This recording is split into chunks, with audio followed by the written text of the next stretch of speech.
vocês? Comigo está bem. Vamos retornar à nossa rotina de estudos.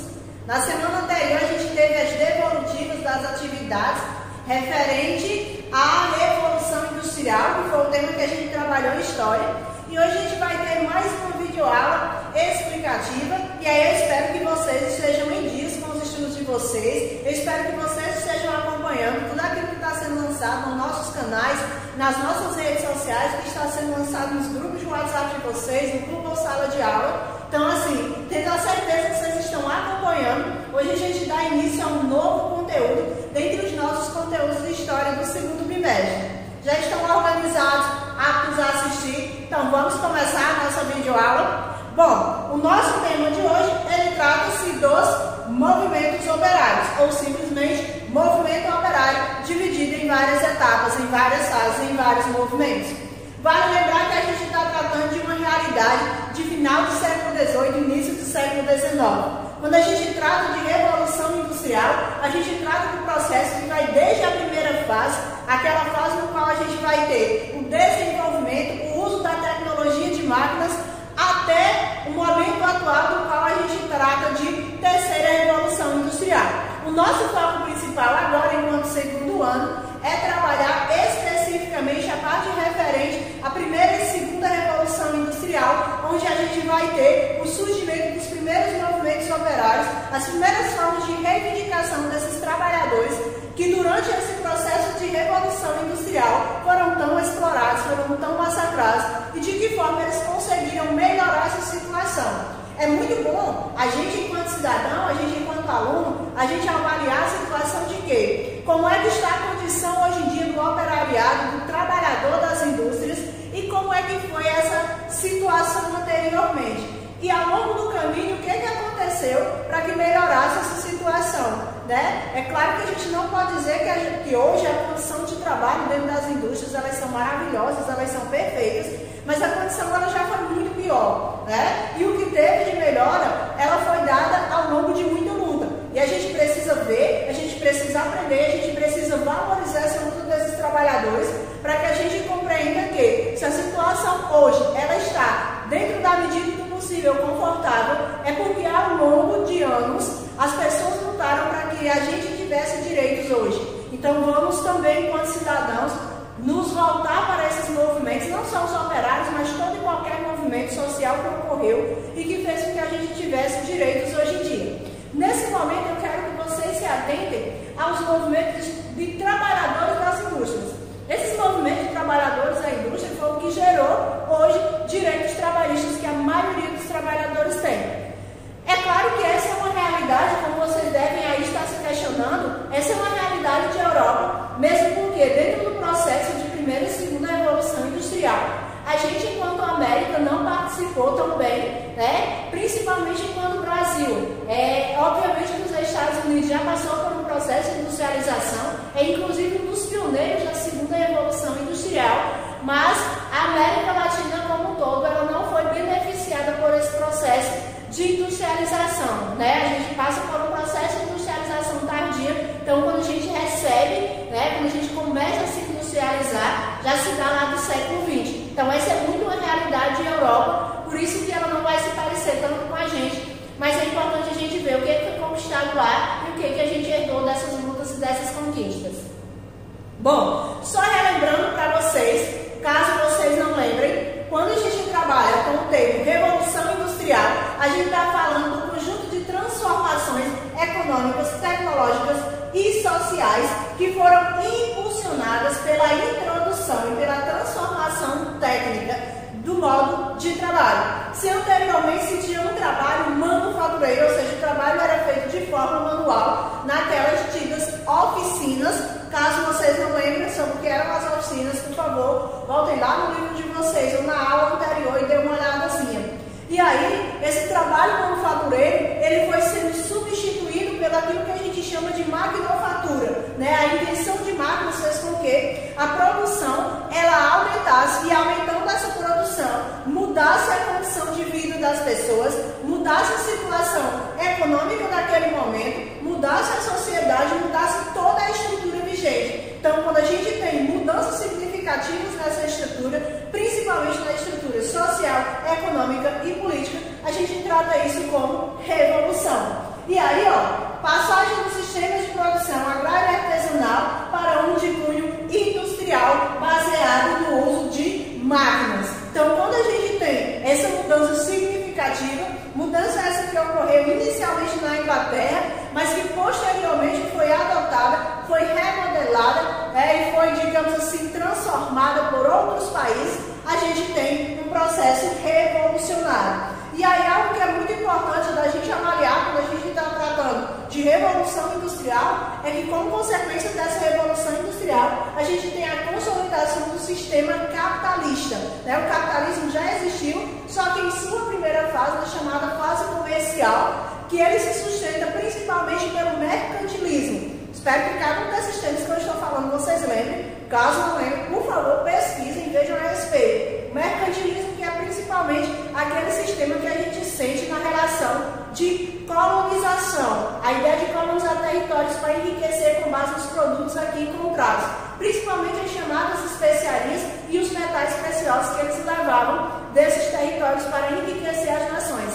Quando a gente vai ter o processo de revolução industrial, esse enriquecimento não se dá mais somente por mercadorias. A partir de então, ele se dá pela sua produção industrial em larga escala. Bom, vale lembrar que a gente está tratando da Europa porque houve um pioneirismo inglês, né? Como vocês viram, a primeira revolução industrial ocorre no final do século XVIII na Inglaterra e ocorreu porque a Inglaterra tinha condições favoráveis para isso. A gente até já falou sobre isso na aula anterior. Só relembrando, condições favoráveis que a gente vai ter. Vai ser uma localização territorial muito bem definida, localizada em áreas que davam para negociar tanto com o continente, quanto davam para negociar com outros territórios por oceano. A política mercantilista, muito bem sucedida, a ideia de acumulação de capital, essa acumulação de capital que foi dada principalmente pelos metais preciosos e pelas especiarias, que eram negociados e que eram, como é que podemos dizer, explorados os territórios onde eles vão ter como colônia, e também o processo de pirataria que foi muito bem desenvolvido pela Inglaterra, onde ele lucrava com o comércio que os outros faziam. Uma vasta rede fluvial e bons portos naturais, que favorecia tanto o transporte quanto o escoamento da produção, que dava muito bem para ele poder comprar matéria-prima e vender produtos industrializados, e um mercado consumidor vasto, destacando os tratados muito favoráveis que foram dados principalmente com Portugal, que aí ele conseguiu negociar esses produtos na Europa, em especial com Portugal e também nas colônias portuguesas. Então todos esses fatores fizeram com que a Inglaterra fosse aquele país responsável por iniciar esse processo de revolução industrial.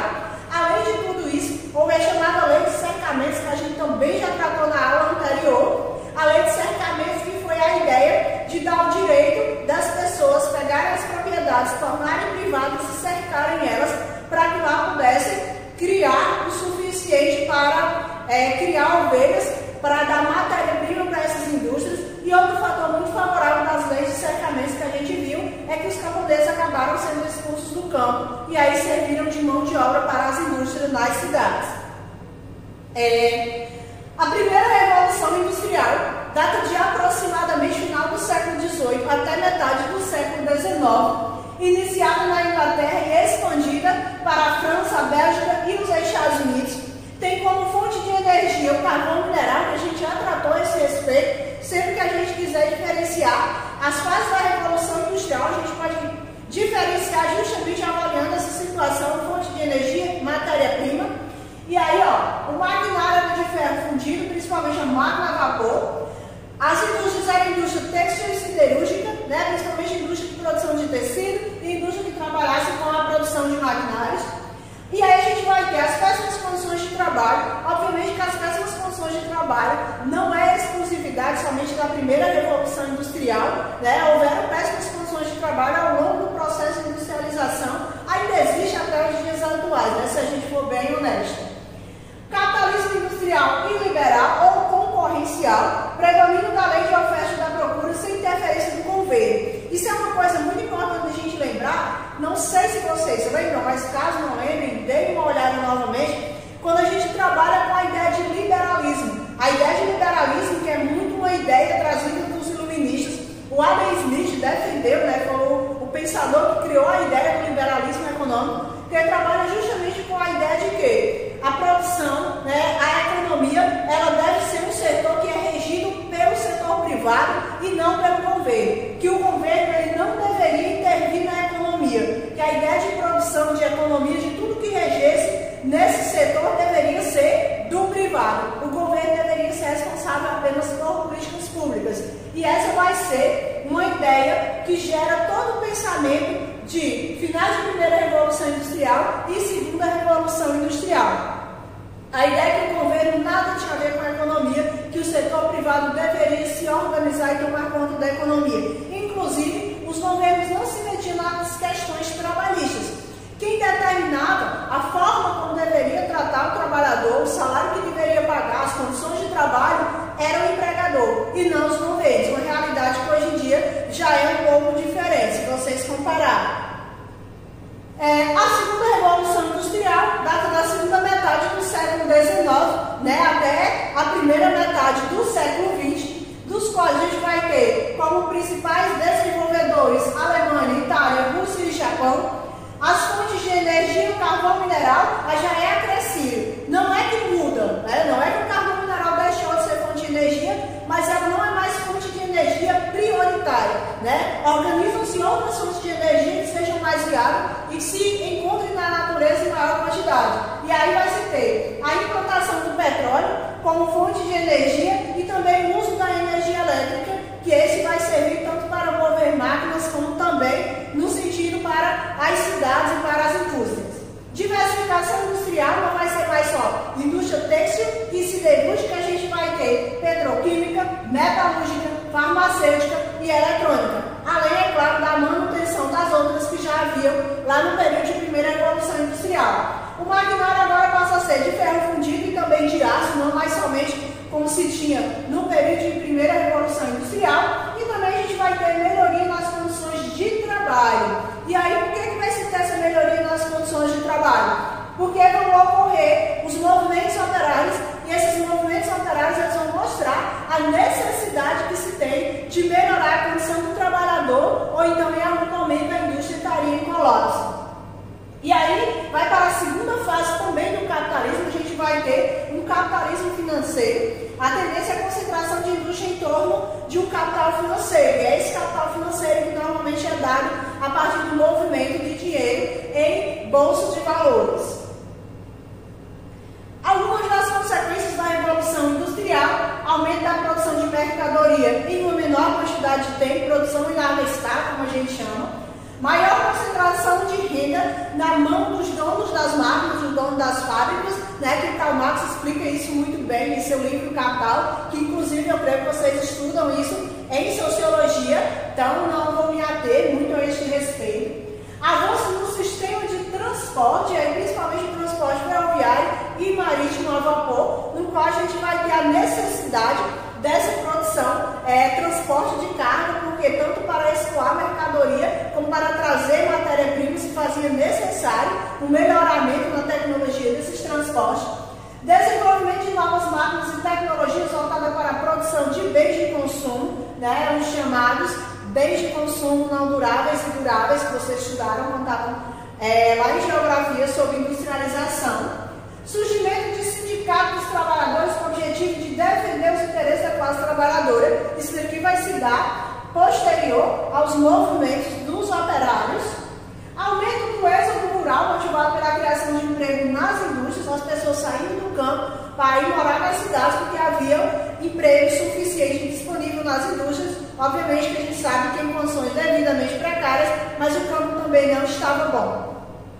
Aumenta a poluição, e aí isso daí é visível até os dias atuais, mesmo tendo aumentado e melhorado a tecnologia, ainda não se tem uma industrialização que não polua, que não degrade o meio ambiente. Crescimento desordenado das cidades, e aí a gente vai ter o crescimento dado principalmente em torno das fábricas, como a gente viu na aula anterior. Inclusive é em torno dessas fábricas que surgem as moradias devidamente precárias, chamadas submoradias, que é onde moravam a grande maioria das vezes essas classes operárias. Aumento de doenças e acidentes de trabalho em função das péssimas condições oferecidas pelos patrões e também da não especialização para o uso nessas máquinas, das cargas horárias excessivas, do cansaço, que fez com que essas pessoas tanto adoecessem como sofressem acidentes e não recebessem suporte por parte do empregador. Vale lembrar.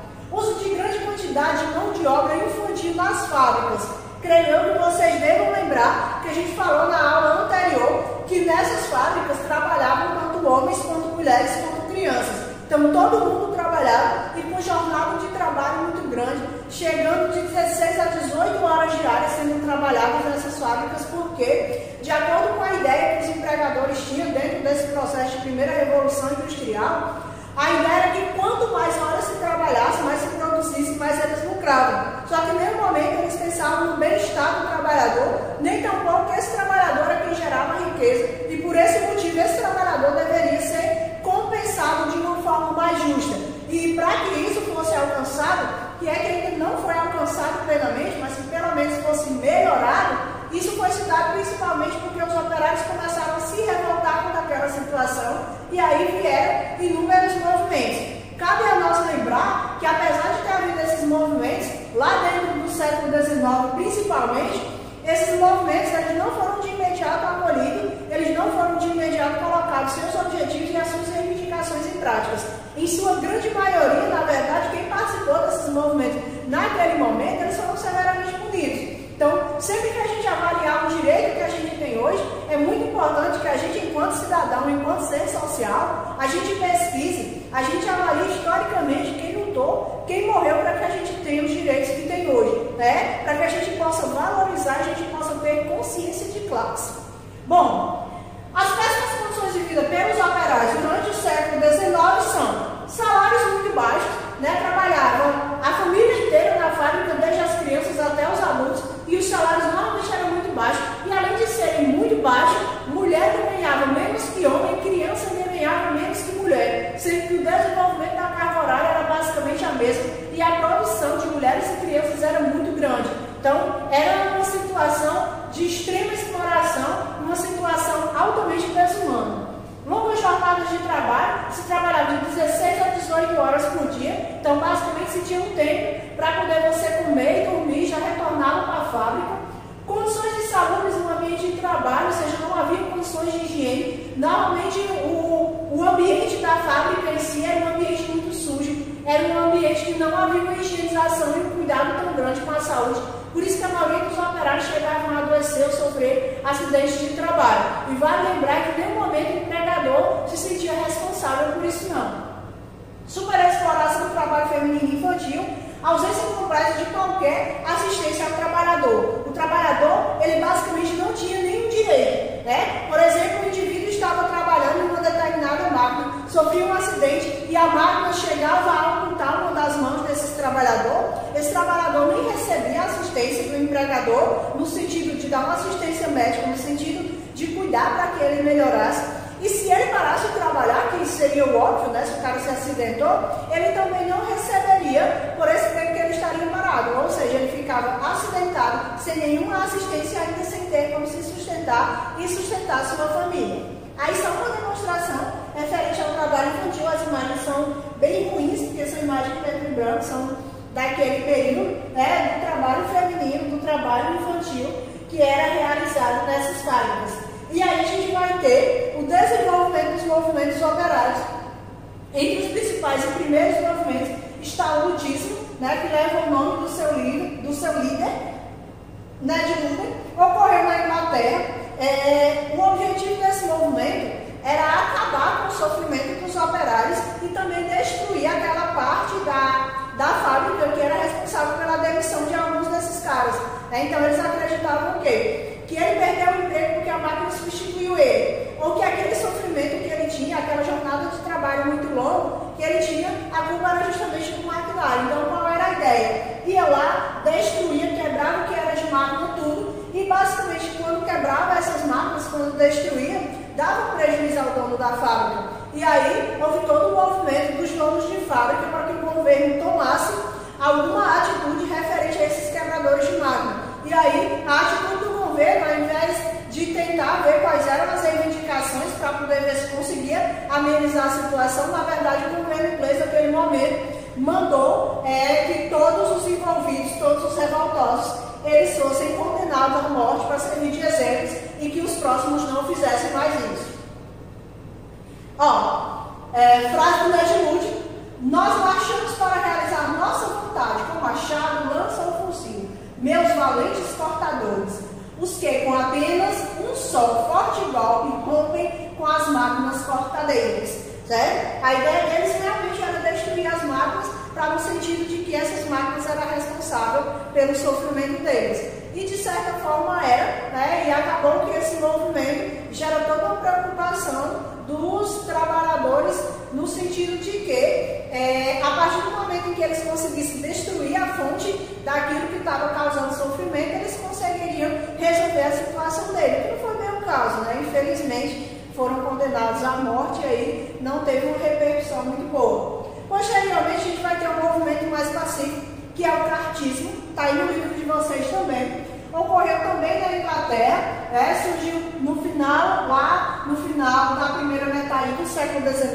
1837. Naquele período havia, na verdade, uma prática denominada de Carta do Povo. A Carta do Povo era onde a população ela poderia mandar reivindicações para o parlamento. A ideia era que a população pudesse escrever quais eram seus anseios políticos, mandava essas reivindicações para o parlamento avaliava se era viável e poderia ver se colocava em prática ou não. Então, aproveitando-se dessa ação que havia, dessa ação do governo, os operários se reuniram no sentido de redigir cartas para poder contar para o parlamento quais eram as suas condições de trabalho, para reivindicar o direito de voto universal masculino. Vale lembrar que o universo aí é só masculino, não existe a ideia de universal ser todo mundo, universal é só masculino, ou seja, poder votar independente da classe social a qual você pertencesse. A ideia era justamente que os operários pudessem votar, e se eles pudessem votar, eles pudessem escolher pessoas que pudessem representar os seus interesses.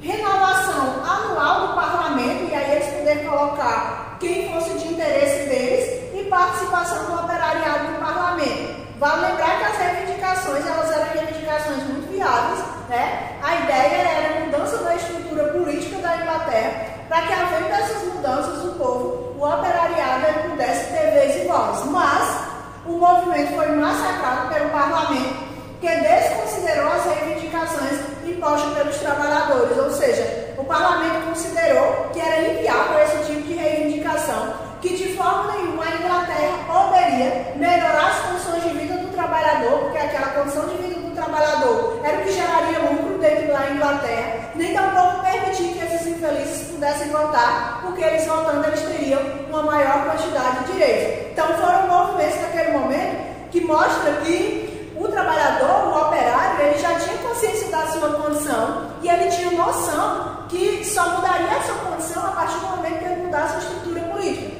Apesar de nenhum dos dois movimentos, eles naquele momento ter surtido efeito, ter cumprido com seus objetivos, mas a gente vai ter movimentos nos quais vai demonstrar que o operariado ele já começa a ter consciência de classe.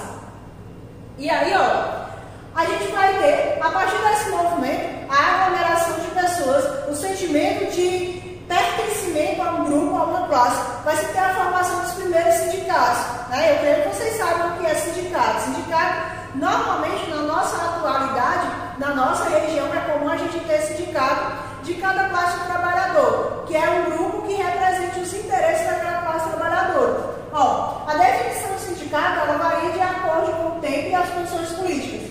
Razão pela qual, para alguns estudiosos, o sindicato é a coalizão permanente para a luta de classe, e para outros é um órgão destinado a solucionar o problema social, né? Então, sempre que a gente fala sindicato, a gente está falando o quê? Um órgão ou uma instituição que é responsável por liderar movimentos sociais.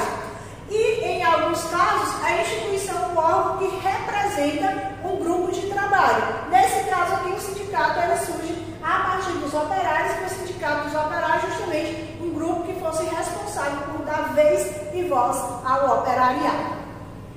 Algumas novas ideias surgem a partir desse momento, porque as pessoas começam a avaliar que não é reivindicação sem noção, não é uma reivindicação boba da classe trabalhadora. E E aí surgem teorias no sentido de avaliar o problema e, vamos dizer assim, avaliar o problema e dar alguma solução, né? Mesmo que essa solução não seja implantada, mas teoricamente a gente vai ter uma solução para aquele problema.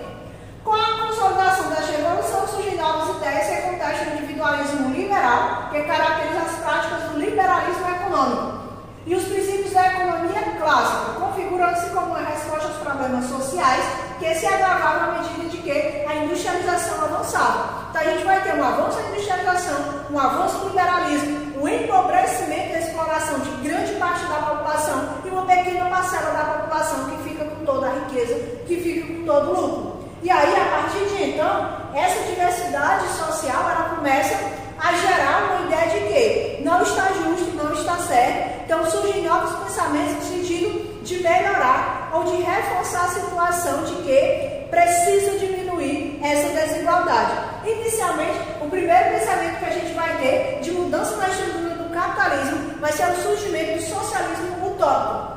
Certo? O termo utópico é justamente porque é uma ideia muito sonhadora. É um ideal de igualdade que, na verdade, ele não trabalha com princípios científicos. Certo? O socialismo utópico surgiu na França em meados do século XIX. A igualdade, de acordo com as ideias do socialismo utópico, né, o Charles Fourier, que representa muito bem, a igualdade se dará através da bondade e da justiça humana. De forma pacífica, aqueles que têm propriedade saberão dividi-la com os que não têm. É isso mesmo. Avalie a situação. O que é que a gente chama de utópico? Porque é uma visão muito sonhadora, né? De acordo com o socialismo utópico, era fácil de resolver a situação. Era só quem tinha, avaliar que não era justo que o outro não tivesse, pegar aquilo que você tem e dividir com os demais. Então, estaria tudo resolvido e seríamos felizes para sempre. Porém, a gente sabe que não é bem assim. Quem tem, normalmente não divide com quem não tem, se ainda puder tomar de quem não tem, o pouquinho que tem, eles ainda tomam. A falta de embasamento científico levou à denominação da ideia de socialismo utópico ou visão romântica que a gente vai ter desse socialismo. Como eu falei, o Charles Fourier foi o cara que teve o pensamento, que desenvolveu a ideia, inclusive chegou a colocar em prática, criando o que a gente chama dos falastérios, né, que era uma espécie de fazenda, das pessoas moravam, viviam e trabalhavam de forma coletiva, mas acabou não dando muito certo na prática. E aí surge o socialismo científico. O socialismo científico, esse sim, embasado em estudos, embasado em observação, embasado na ideia de que o Marx e Friedrich Engels, eu creio que inclusive vocês estudam isso em sociologia, porque não há como estudar sociologia e você não estudar Karl Marx, não há como você trabalhar a divisão social, não há como você trabalhar as questões sociais se você não trabalhar o Karl Marx, né? E o Karl Marx começou a observar a questão do capitalismo. Depois ela observou a questão da desigualdade social, mapeou essa situação e posteriormente propôs qual seria a solução para acabar com aquela desigualdade que tinha sido criada pelo capitalismo. E aí a gente vai ter a ideia de um socialismo científico, né? Surgiu na Alemanha, principalmente na segunda metade do século XIX, seus pensadores, né, seus teóricos, seus pesquisadores foram Karl Marx e Friedrich Engels, que são os defensores em suas obras Manifesto Comunista e o Capital. Inclusive é muito fácil da gente baixar esses livros na internet em PDF. Não são livros muito grandes, né? O Capital, ele dá toda uma estrutura do capitalismo, como é que funciona o sistema capitalista de acordo com as ideias de Karl Marx e Friedrich Engels. E Manifesto Comunista é um livro no qual ele trabalha com a ideia de qual seria a solução para acabar com essas desigualdades sociais que seriam recorrentes do capitalismo, que seria justamente a ideia de uma revolução do proletariado. O proletariado é a classe operária. Não sei se vocês lembram, que vocês já devem ter visto em sociologia e em filosofia, que o Karl Marx ele divide a sociedade entre burguesia e proletariado, o empregador e o empregado. E aí a gente vai ter toda uma condição, inclusive, se não me engano, vocês devem estar estudando agora a questão da mais-valia. E aí a mais-valia é justamente a ideia de um lucro patronal, sendo a diferença entre aquilo que o trabalhador efetivamente produz e aquilo que ele recebe. Porque normalmente ele recebe muito menos do que o que ele produz. E isso Karl Marx chama de mais-valia, porque você produz toda a riqueza, mas você recebe apenas uma pequena parte dela. Então, de acordo com Karl Marx e Friedrich Engels, uma forma de resolver essa questão social, essa questão de desigualdade, seria justamente que aquilo que é feito pelo trabalhador seja distribuído de forma igualitária pela classe trabalhadora. Isso é o que ele chama de revolução comunista. Vale lembrar que o comunismo seria o passo mais avançado que a sociedade daria, de acordo com Karl Marx, para resolver o problema do capitalismo. Primeiramente, passaria pelo socialismo, que é a ideia do qual o proletariado ele toma o poder e ainda vai se ter uma liderança de Estado. E aí, quando acaba com esse Estado e a comunidade consegue se organizar de forma coletiva e tudo é distribuído de forma igualitária, chegaria-se ao comunismo. O caminho para a igualdade de classe está no fim da propriedade privada dos meios de produção e seu controle pelo dever deve ser exercido pelo Estado. Olha só, de acordo com Karl Marx e Friedrich Engels, a ideia do caminho de igualdade de classe seria justamente o quê? Que não houvesse mais propriedade privada, que as fábricas não fossem privadas, que as máquinas não fossem privadas, que tudo primeiramente passasse a pertencer ao Estado de Direito. Passando a pertencer ao Estado, o Estado teria a obrigação de distribuir de forma igualitária todos os lucros que é produzido por esses bens estatais. E aí, dessa forma o Estado promove a distribuição de riquezas, eliminando as diferenças de classe. Quando essa diferença for nula, aí é a fase de socialismo, certo? O socialismo é o quê? Existe um Estado, um poder que lidera, um grupo que lidera, que tomou todas as propriedades privadas, distribuiu pela população e agora não havia mais desigualdade de classe. Todo mundo era igualitário dentro de uma sociedade. Como não havia mais desigualdade, de acordo com Karl Marx, aí seria a vez de a riqueza estar plenamente distribuída e o comunismo era atingido com a eliminação de todas as instituições que regulassem a sociedade. Ou seja, a sociedade conseguiria trabalhar de forma coletiva, gerando riqueza para todo mundo de forma igualitária. Além da corrente de pensamento do Karl Marx e Friedrich Engels, que é o comunismo, surgiram também outras vertentes. Essa outra vertente é o anarquismo. Não sei se vocês já ouviram a palavra. É muito comum, quando algumas pessoas veem uma situação de bagunça, de baderna, ele falar que fulano é anarquista. Então, a ideia do anarquismo é uma ideia básica de inexistência de governo. Não deveria haver-se liderança. O anarquismo, ele acredita na ideia de que se você não trabalha mais para o proprietário da fábrica, mas se você tem um Estado que lhe escraviza, então você continua ainda numa situação de dependência. A solução para aquela desigualdade de classe, de acordo com os anarquistas, era a ideia de que o Estado ele não deveria existir de forma nenhuma. Basicamente, as pessoas poderiam se organizar por conta própria. Por isso que dá a ideia de bagunça ou de baderna, porque a ideia dos anarquistas é justamente a ideia de que não haja instituições reguladoras da população, que a população não deve seguir regras estipuladas por seus representantes ou por qualquer instituição, que todo mundo conseguiria se organizar por conta própria.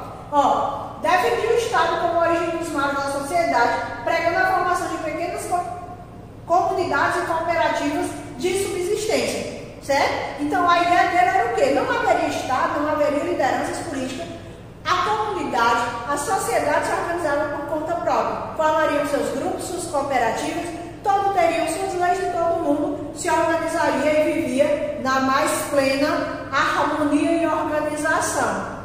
Obviamente que é uma ideia tanto quanto distante da nossa ideia de pensamento, visto que na maioria das vezes a população não consegue se organizar por conta própria, nem tampouco, se não houver regras e limitações, ela consegue viver de forma harmoniosa. Mas essa era a ideia dos anarquistas. E aí a gente vai ter surgindo também a primeira Associação Internacional do Trabalho, ou internacional, primeiro internacional, se vocês pesquisarem lá na internet, vocês vão encontrar muito a respeito, A primeira internacional, ou Associação Internacional do Trabalho, surgiu em 1864 e acabada em 1876, mesmo porque eles não conseguiram conversar muito bem entre eles. É a organização dos sindicatos de todo o mundo pela melhoria das condições de trabalho. E aí, assim, A Associação Internacional do Trabalho era a ideia de conversação, né, que era dada entre os sindicatos de todos os países que tivessem indústria. Todo país que tivesse sindicato, eles deveriam se organizar no sentido de alinhar as reivindicações dele, de alinhar os trabalhos dele, de alinhar as ações do operariado. Então, a ideia da Associação Internacional do Trabalho era essa, que todos os sindicatos mundiais eles pudessem estar alinhados em uma mesma vertente de pensamento, de organização e de reivindicação. Discussões acerca do socialismo científico e do anarquismo, porque tanto havia lideranças socialistas dentro do movimento da Associação Internacional do Trabalho, quanto havia também anarquistas.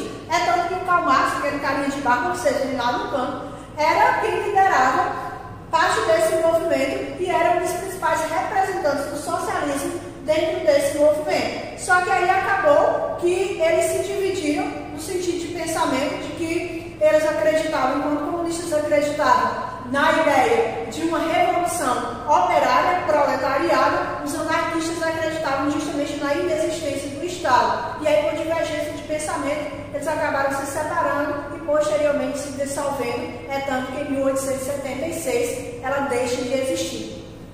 Bom, criação do Dia Internacional do Trabalho, eu creio que todo mundo deve lembrar. O dia 1º de maio é feriado e toda a vida é em homenagem ao trabalhador. A história do Dia do Trabalho remonta ao ano de 1886, na industrializada cidade de Chicago, nos Estados Unidos. No dia 1º de maio deste ano, 1886, milhares de trabalhadores foram às ruas reivindicar melhores condições de trabalho. Entre elas, a redução da jornada de trabalho de 13 horas para 8 horas diárias.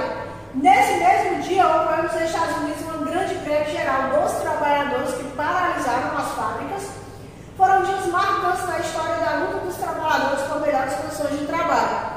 Para homenagear aqueles que morreram nos conflitos, a Segunda Internacional Socialista, ocorrida na capital francesa no dia 20 de junho de 1889, criou o Dia Mundial do Trabalho, que seria comemorado no dia 1º de maio de cada ano, que isso permanece até os dias atuais. Eu creio que vocês devem lembrar, inclusive devem comemorar junto aos trabalhadores, porque é feriado, e vocês não vêm à escola quando a escola está aberta, né? Infelizmente esse ano a gente passou o dia 1º de maio sem poder comemorar o feriado, porque a gente já estava em casa, já estava em isolamento. Bom, essa foi a nossa aula de hoje, falando sobre os movimentos operários ocorridos no final do século XVIII, principalmente no século XIX. Espero que tenha agregado conhecimento a vocês. Espero que vocês tenham curtido, tenham aprendido com a aula. Espero o feedback de vocês, que vocês me digam se deu certo, se não deu certo, o que é que a gente precisa revisar, ou se não precisa revisar, já podemos ir para as próximas aulas. Ok? Até a